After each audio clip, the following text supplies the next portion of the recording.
Hi everyone, have a pleasant day and a pleasant evening to you all, wherever you are. It's me, Lerma Novales Sarmiento, the writer and author of this book, Life in Three Parts. The mission and purpose of this book is to spread the gospel of God in the whole world, to exalt the name of the Holy Spirit is the only one holy name and holy God and holy Father that we humans should honor, praise, worship, and glorify with our body, mind, heart, and soul as our Creator and Heavenly Father, so that we will become one body and one spirit of Jesus Christ. And today, my topic is warning for ICC leaders. Do not underestimate the power of the Holy Spirit. I will read the scripture that will reveal to you the truth that Jesus Christ said that human bodies are temples of the Holy Spirit. And it is written in the 1 Corinthians chapter 6, verse 19 to 20. Jesus said this, "Do you not know that your bodies are temples of the Holy Spirit who is in you, whom you have received by God? You are not your own, therefore you were bought at a price, Therefore, honor God with your bodies." I would like to let you know that our bodies and our soul does not belong to us. It belongs to the Holy Spirit. And the Holy Spirit that is indwelling in the body of Jesus Christ is also indwelling in the body of every humankind, is the Alpha and Omega, is the Father that has sent to Jesus Christ. Jesus Christ said, "I am in the Father and the Father is in me. The words that I say to you does not come from me, but from the Father that is in me." Jesus Christ said, "If you know me, you know my Father as well. From now on, you do know him and have seen him." Jesus Christ said, "But you will receive power once the Holy Spirit comes upon you. You will become my witnesses in Jerusalem, in all Judea, in Samaria, and at the end of the earth." I would like to let you know that the body of Jesus Christ is the temple of the Holy Spirit, and Jesus Christ is speaking on behalf of the name of the Holy Spirit. He is representing the Holy Spirit that is in his body, is his Father, who is the one who has created humans, both male and female. The owner and holder of our life, we humans, is the Holy Spirit. And the Holy Spirit is the Alpha and Omega. That's why the life of humans in this world has the beginning and end. Because the Holy Spirit, from the beginning, is the God who has created the world, who gives life to the world, the light, and he is the holder of the life of each and every humankind. And he is the God in control of everything, not the ICC leaders in this world. ICC leaders, I'm giving you a warning that even all your bodies are temples of the Holy Spirit. And the owner and holder of your life is the Holy Spirit, and we are in the last days. To ICC leaders, I'm giving you a warning that before you intervene to the politics in our nation, you should dig first on the history of our nation. I would remind you that the real name of our land, honestly, before the Spaniards invaded our nation, is Maharlika.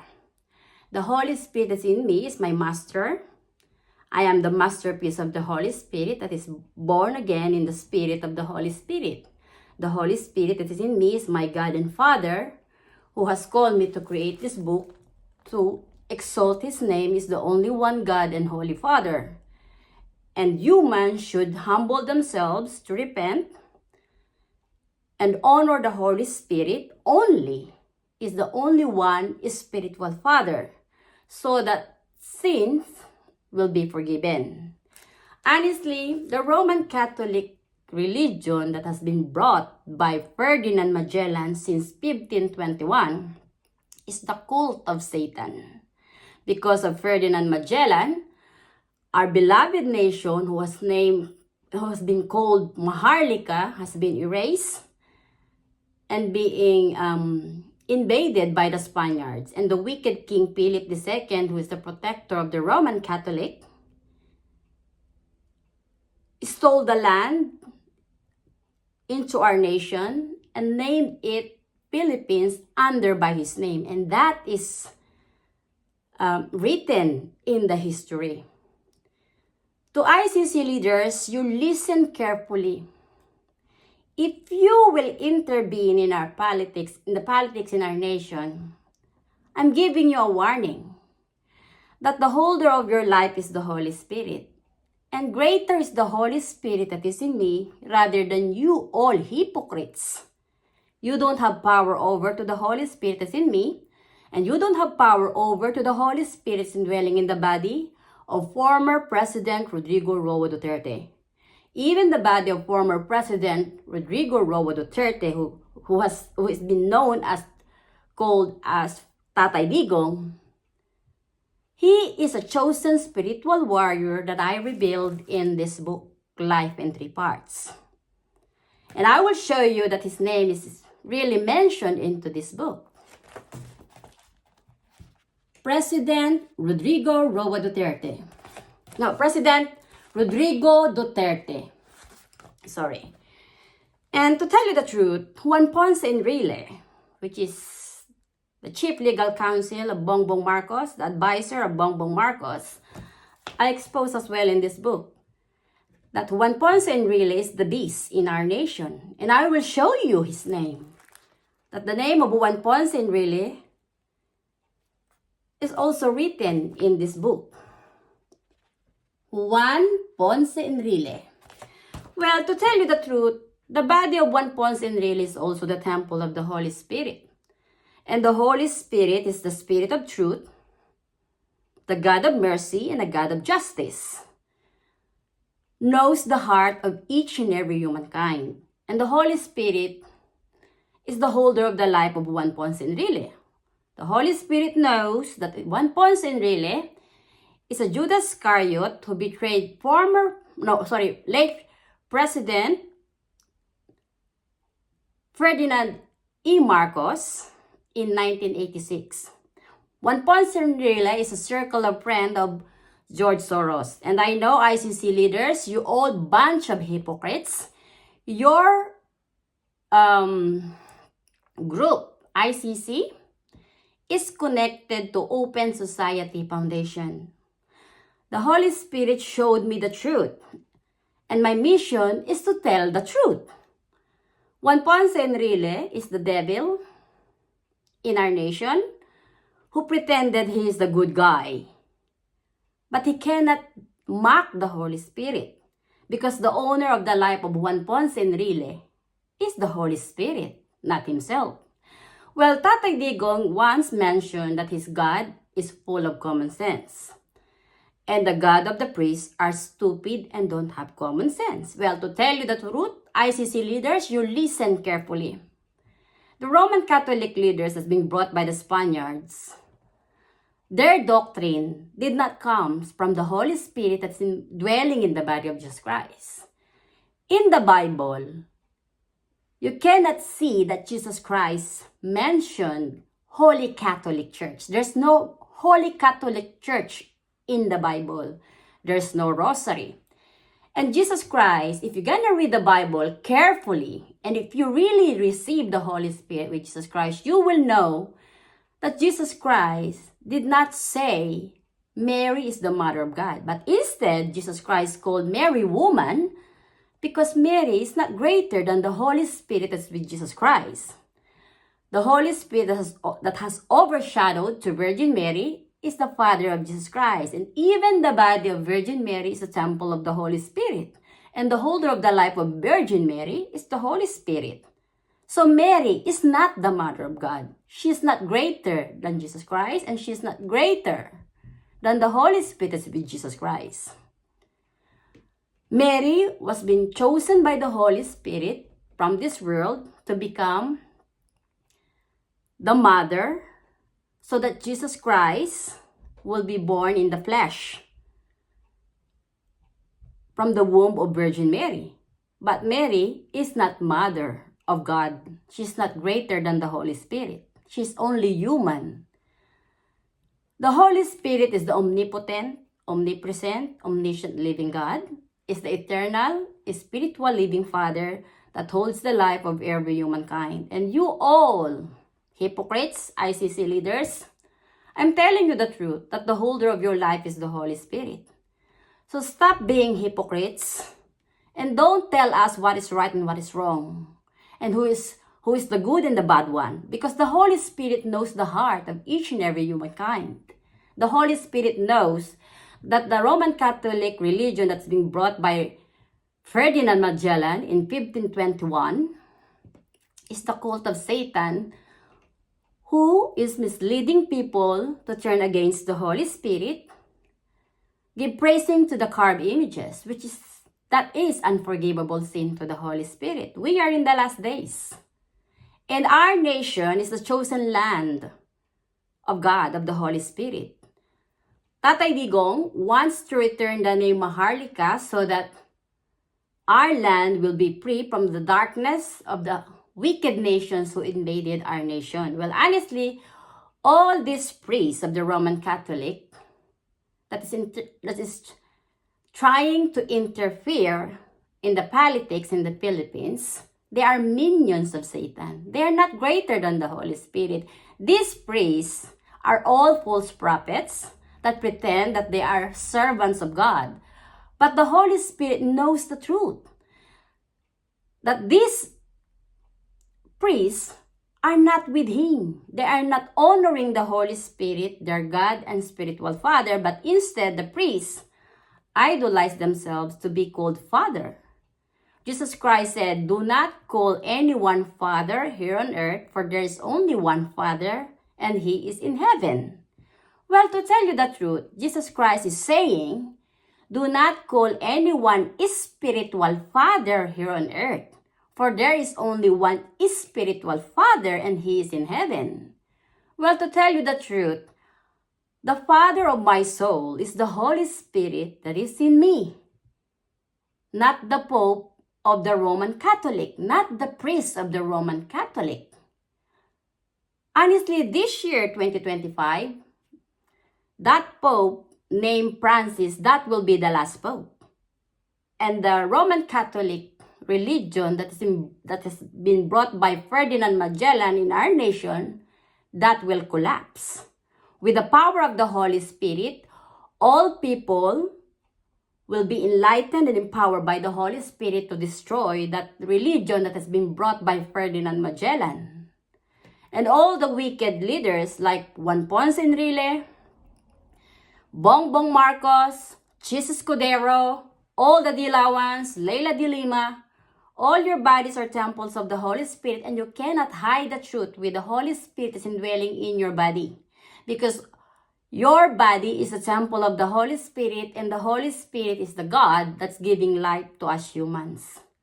I am the servant of the Holy Spirit. I am the masterpiece of the Holy Spirit that has been born again in the Spirit of the Holy Spirit, and the Holy Spirit that is in me is the one who gives me authority to speak on His behalf as His ambassador, to represent Jesus Christ is His Son, the only begotten Son, that has sent to this world to lead people to follow Jesus Christ, to honor, praise, worship, and glorify only the Holy Spirit as the only one God and Holy Father, as the only one spiritual Father, not the Pope, not the priest.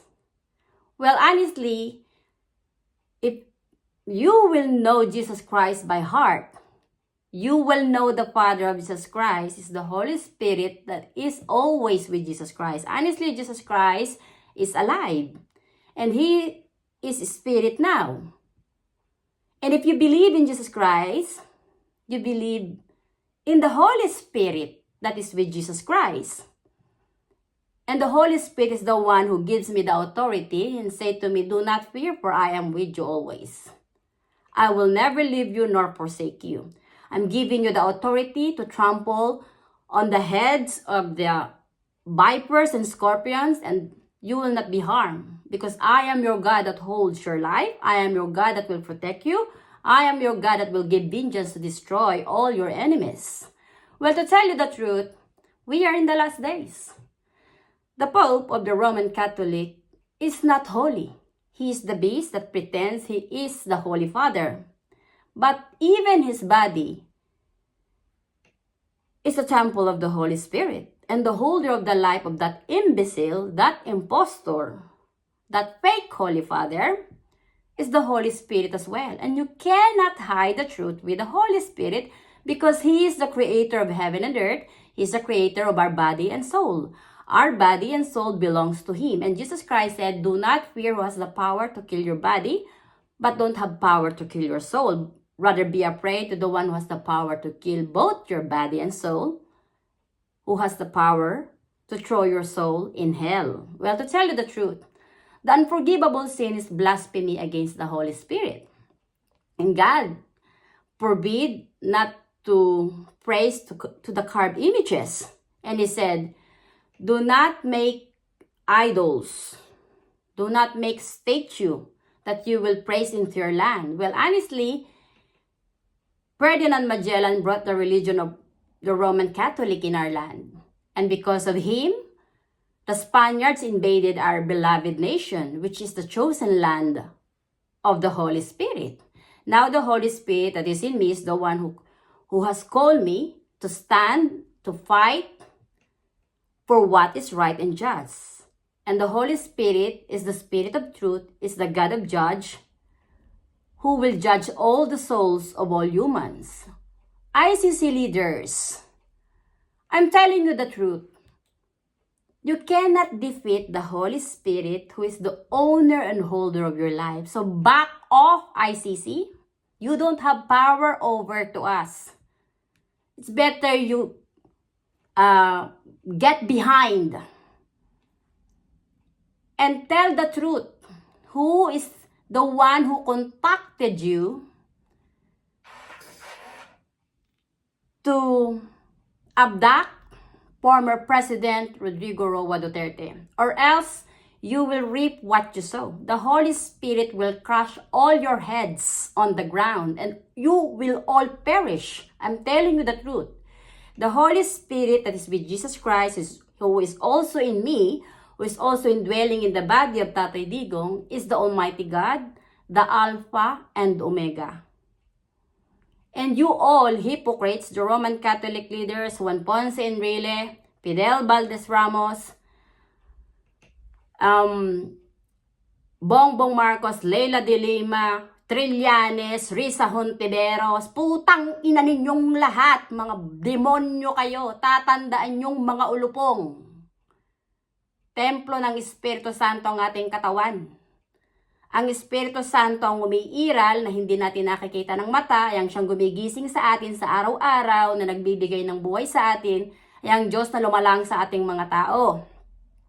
At kayong mga ulupong, putang ina ninyo bilang ng mga araw nyo. Yung katawan ni Sarah, katawan ng bawat tao na supporters ni Tatay Digong, templo yun ng Espiritu Santo. At ang Espiritu Santo nagbibigay sa kanila ng buhay. Hindi yung mga pari ng Romano Katoliko. Darating talagang araw, yung Romano Katoliko na dinala ni Ferdinand Magellan, madudurog yan. Dudurugin nyo yan. Dahil kalapas-tanganan at wala yung kapatawaran sa Espiritu Santo kapag sumamba ka sa mga rebolto santo-santuan at Diyos-Diyosan. Hindi nalulugod ang Espiritu Santo na nanaan sa ating katawan na sumamba ka sa mga rebolto santo-santuan at Diyos-Diyosan dahil ang Espiritu Santo ang nagbibigay ng buhay sa atin na siyang gumigising sa atin sa araw-araw at dapat lang na sa Espiritu Santo tayo magpuri at sumampalataya, hindi sa mga rebolto na inukit lang sa kamay ng tao. At kayong mga pare, mga putang ina ninyo, talagang tanga at stupid ang Diyos ninyo dahil si Satanas ang Diyos ninyong mga demonyo kayo. Hindi nyo nalalaman ang katawan nyo, templo ng Espiritu Santo at ang Espiritu Santo ang Diyos na lumalang sa inyo ay ang may pag-aari ng buhay nyo ay nag-iisang amang espiritual na banal at hindi ang mga sarili nyong mga ulupong kayo. Tanggalin nyo yung mga abito nyong mga putang ina ninyo dahil kayo mga bulaang propeta na dudurugin at wawasakin ng Espiritu Santo dahil hindi nyo itinuro ang katotohanan ng Espiritu Santo lang na nanasa katawan ng bawat tao ang dapat sambahin at kilalanin na amang espiritual. Bilang ng mga araw nyo, narito na tayo sa huling panahon. Hindi ako nagsasalita kundi ang Espiritu Santo dahil siya yung nagbigay ng buhay sa akin. Tagapagsalita lang ako ng Espiritu Santo para magpahayag ng katotohanan, para gisingin ang diwa at kaluluwa ng bawat tao. Natanggapin nyo ang katotohanan sa mga aral ni Jesus na templo ng Espiritu Santo ang inyong katawan. At walang sino mang tao ang nakahihigit sa Espiritu Santo. At walang sino mang tao ang makakapantay sa Espiritu Santo. Kahit pa yung Papa ng Romano Katoliko na si Francis, hindi yan nakahihigit sa Espiritu Santo, ang putang na yan. Honestly, dudurugin ng Espiritu Santo ang kaluluwa niyan sa impyerno. Walang mga pari ng relihiyo ng Romano Katoliko. Walang Pope ng relihiyo ng Romano Katoliko ang nakakapasok sa langit dahil hindi nila itinuro ang katotohanan. Lahat ng kaluluwa ng mga pari at ng Papa ng Romano Katoliko, honestly sa impyerno pumupunta yun. Dahil hindi nila itinuro ang katotohanan. At yung mga salita ni Jesus, binaluktot niyo yung katuruan. Si Jesus walang itinuro sa Biblia na sinabi niya, Holy Catholic Church, kahit bali-baliktarin mo ang Biblia, wala kang makikitang Holy Catholic Church. Putang ina yung dati ang relihiyo ng Romano Katoliko at ang Orthodox magkasama yan dati. Naglaban yung dalawang yan. Naghiwalay. Gawa ng relihiyon. Pero hindi nalalaman ng mga putang inang mga leader na to, sa Roman Catholics at sa Orthodox, ang katawan nila templo ng Holy Spirit. Yung lahat ng mga bulaang propeta dito, ng kung ano-anong relihiyon, hindi nila nalalaman ng katawan nila ay templo ng Espiritu Santo. At ang Espiritu Santo ang may pag-aari ng buhay natin. Ang siyang nag-iisang amang espiritual na lumalang sa ating mga tao na dapat lang nating kilalanin na ating Diyos at amang espiritual na siyang holy. Hindi yung Papa ng Romano Katoliko. Honestly, yung relihiyong Romano Katoliko na dinala ni Ferdinand Magellan sa ating bansa, lulupigin niya ng taong bayan, sa tulong ng Espiritu Santo. Ang sino mang kumontra, mamamatay. Sinasabi ko sa inyo, mamamatay ang inyong katawan at kaluluwa at sa impyerno mapupunta dahil hindi kayo patatawarin ng Espiritu Santo. Walang kapatawaran sa Espiritu Santo na iduluhin mo ang Papa ng Romano Katoliko na siyang iyong Holy Father. Walang kapatawaran sa Espiritu Santo na sumamba ka sa mga ribulto, santo-santo na Diyos-Diyos. Dahil ang Espiritu Santo ang siyang nag-iisang Diyos na lumalang sa tao, ay ang Alpha at Omega. Yung lahat na nagaganap na mga kaguluhan ngayon sa buong mundo, pinahayag yan ni Jesus na magkakaroon ng gera ang mga bawat nasyon.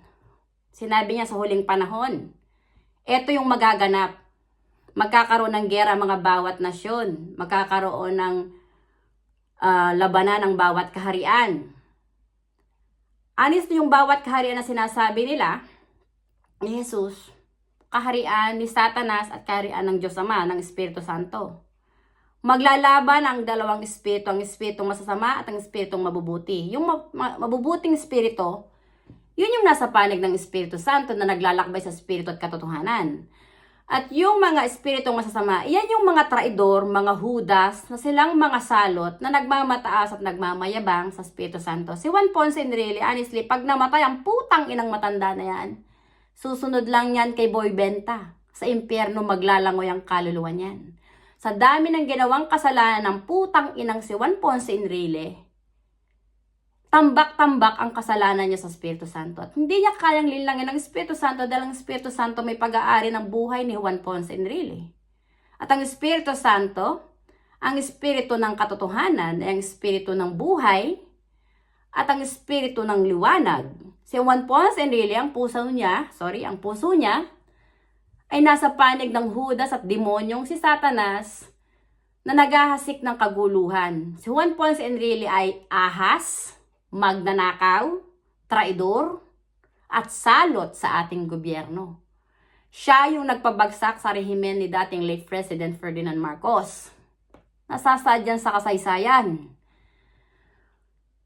Siya ngayon ang gumagawa ng katarantaduhan para illegalize na ma-impeach si Sara Duterte. Siya rin ang gumagawa ng paraan para kumonekta sa ICC leaders dahil yung putang inang matanda na yan na si Juan Ponce Enrile connected yan kay George Soros. Ang ICC leaders connected yan sa Open Society Foundation na ang founder ay si George Soros. Narito na tayo sa huling panahon. Ang Holy Spirit ang maghuhukom. Hindi ang ICC leaders. Ang mga ICC leaders, mga tao lang yan. Hindi sila ang lumalang sa ating mga tao. Kaya hindi nyo dapat paniwalaan ng ICC leaders. Dapat nyong durugin yan. Dahil isa pa, pakialamero sila sa politika at yung ating soberanya. Hinahayaan ng mga demonyo ni Bongbong Marcos na tapak-tapakan lang ng ibang lahi. Ang ating bansa, kaya nga yung kantang Lupang Hinirang, Perlas ang Silanganan, yung kanta sa Lupang Hinirang, kung iisipin mo, hindi dapat tayo magpapadaig sa mga ibang tao, ibang nasyon, na nang-aapi. Dahil yung putang inang magagawa ng mga ibang nasyon, nagawa ng relihiyon ng Romano Katoliko, at ng mga Amerikano, sinakop ang ating bansa. Narito na tayo sa huling panahon.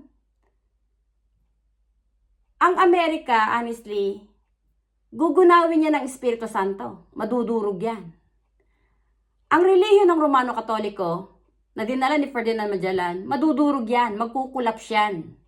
Dahil mahahayag sa buong mundo, ng Espiritu Santo lang ang Alpha at Omega, ay ang siyang nag-iisang amang espiritual at Diyos na nagsugo kay Jesus ay ang ama ni Jesus na may pag-aari ng ating buhay. At kung hindi kayo magre-repent, hindi kayo magbabalik loob sa Espiritu Santo, talagang sinasabi ko sa inyo. Templo ng Espiritu Santo ang katawan nyo. Ang Espiritu Santo may pag-aari ng katawan at kaluluwa nyo. At kung kakalabanin nyo ang Espiritu Santo dahil masasambahin nyo ang mga ribolto, santo-santon at Diyos-Diyosa na inyong sinasayawan at kinakantahan, at iidoluhin nyo ang mga pare at ang Papa ng Romano Katoliko ang inyong amang espiritual, talagang sinasabi ko sa inyo. Yayasakin at dudurugin ng Espiritu Santo ang inyong kaluluwa.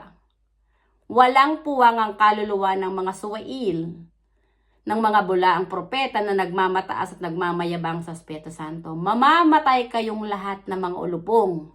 Dahil nangahas kayong mangaral ng salita ng Diyos na hindi naman nyo tinanggap ang Espiritu Santo kay Jesus. At hindi rin kayo pinahintulutan ng Espiritu Santo. Tatandaan nyo, ang kasalanan na walang kapatawaran ay kapag nilapastangan mo ang Espiritu Santo. To ICC leaders, I'm giving you a warning. Do not put to the test the Holy Spirit who is your God. Do not underestimate the power of the Holy Spirit. Because the body of all humans is the temple of the Holy Spirit, and the supporters of Tatay Digong is worldwide. The Holy Spirit is the one who will gather all these people to destroy, to abolish your group and the Roman Catholic that is being brought by Ferdinand Magellan. You don't have power over the Holy Spirit that is in me. Brutal akong magsalita dahil alam ko ang katotohanan na ang gumigising sa akin, na nagbibigay ng buhay sa akin ng Espiritu Santo. Na siyang parati kong kasama. And He's the one who's giving me the authority to tell the truth, to expose the truth, and to reveal the truth. So that humans will know the truth, that the Holy Spirit is the only one God and Holy Father who has created humans. And the Holy Spirit has created only two gender, both male and female. The Holy Spirit is indwelling in the body of every human, is the only one eternal, spiritual Father that has sent to Jesus Christ. Jesus Christ is the Messiah and the only begotten Son of the Holy Spirit. Anyone who will believe in Jesus Christ and will follow Jesus Christ to honor, praise, worship, and glorify the Holy Spirit in our body as our Father, the Holy Father, will be sealed by the Holy Spirit as a child of God. And those false prophets who will pretend and idolize themselves that they are the spiritual father, woe to you, for the wrath of the Holy Spirit will be upon you, and all your soul will go to hell because you did not honor the Holy Spirit as the only one God and Holy Father that gives you life. Thank you for your watching and thank you for your listening. And may the power of the Holy Spirit will destroy all these evil leaders in this world, and they will be eliminated, and their kingdom will come to an end, because the evil forces of Satan, the wicked leaders that is with Satan, their kingdom soon will be destroyed. The days of Satan are numbered. Even the wicked evil leaders in this world are numbered. I would like to let you know, ICC leaders, human rights, the Holy Spirit that is in me knows that you are connected all to Open Society Foundation of George Soros. And George Soros works with you, and you cannot hide the truth with the Holy Spirit that is in me. Because the Holy Spirit is also the holder of your life. Your days are numbered, and the Holy Spirit will destroy you all with the power of the Holy Spirit. He will give power to all supporters of Tatay Digong. And Juan Ponce Enrile, Chis Escudero, Claire Castro, all the hypocrites that is standing now in the government in our nation, Bongbong Marcos, this is the end of your time. Ito na yung katapusan ninyong mga Judas. Dudumugin ng taong bayan ang Malacanang, Bongbong Marcos, dudurugin ng taong bayan ang mukha mo. Yung ginawa ni Sara Duterte, nananapak siya ng sheriff, pagbalik niya, kasama niya si Tatay Digong with the power of the Holy Spirit. I'm telling you the truth. Sasapakin ka ni Sara sa mukha. Yung dinanas ng sheriff na sinapak ni Sara, matitikman mo ngayon yun. Putang ina mo, Bongbong Marcos. Bilang na din ang mga araw mo.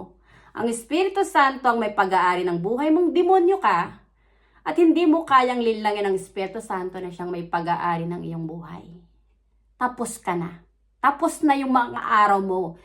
Yung kawalang-yan mo, Enrile, magnanakaw ka kasi ikaw yung nagnanakaw ng utak ng ibang tao, nalilinlang mo para maging traidor at para maging Judas sa ating gobyerno. Ikaw yung pinakasalot na ipinahayag ko dito sa aklat na to. Putang ina mo, Enrile. Naririto yung pangalan mo. At kung may reklamo ka sa akin, kontakin mo ako. Mag-message ka sa aking YouTube channel at babanatan kita doon. Putang ina mo kang matanda ka, bilang ng araw mo. Tatandaan mo, Juan Ponce Enrile.